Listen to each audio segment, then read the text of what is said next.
শোন, একটু আগে আমেরিকার প্রেসিডেন্ট ফোন দিছিল, কয় শিয়াল ভাই আসেন রাজনীতি শিখাইয়া যান। আমি কইলাম ধুর মিয়া, আমি এখন হরিণ আর ছাগলের লগে মিটিং এ আছি, ডিস্টার্ব দিয়েন না, বুঝলি আমার লেভেল। নে চা খা। এক গ্রামে থাকত এক পাতি নেতা শিয়াল। নিজের পেট ভরুক বা না ভরুক, তার একটাই কাজ ছিল এলাকার বড় বড় নেতা বাঘ আর ভাল্লুকের পেছনে ঘুরে বেড়ানো। সকাল সন্ধে শুধু জি ভাই, ইয়েস ভাই, আপনি যা বলবেন তাই ঠিক, এই ছিল তার জীবনের মন্ত্র। গ্রামের মোড়ে দাঁড়িয়ে সে বড় বড় কথা বলতো। আরে বানর ভাই, বাঘ ভাই তো আমার একদম আপন লোক, আর ওই ভাল্লুক ভাই কালও আমার সাথে বসে চা খেলো।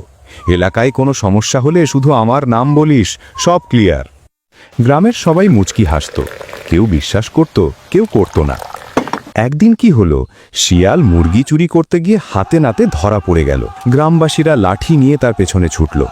ভয়ে কাঁপতে কাঁপতে শিয়াল দৌড়ে গেল বাঘ ভাইয়ের গুহায়। হাঁপাতে হাঁপাতে বলল, বাঘ ভাই বাঁচান, গ্রামবাসী আমাকে ধরতে পারলে আজ আমার দফা রফা করে ফেলবে। বাঘ চোখ মেলে তাকিয়ে বলল, তুই কে রে, চিনি না তো, ভাগ এখান থেকে, ঘুমাতে দে আমায়। শিয়ালের বুকটা ধক করে উঠল। তড়িঘড়ি করে সে দৌড়ল ভাল্লুক ভাইয়ের কাছে। সব আশা নিয়ে বলল, ভাল্লুক ভাই একটু সাহায্য করেন। ভাল্লুক বিরক্ত মুখে বলল, আরে ভাই আমি এখন খুব বিজি, পরে আসিস। কেউ এগিয়ে এলো না, কেউ শিয়ালকে আশ্রয় দিল না।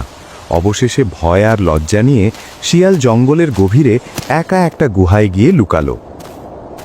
সেখানে বসে নিজেই নিজেকে বলতে লাগলো, আহা, দিনরাত যাদের পা চাটলাম, আজ বিপদে পড়ে বুঝলাম আমি আসলে কারো ভাই নই, আমি ছিলাম কেবল তাদের ব্যবহারের এক কামলা। নিজের যোগ্যতায় পরিচয় গড়ুন।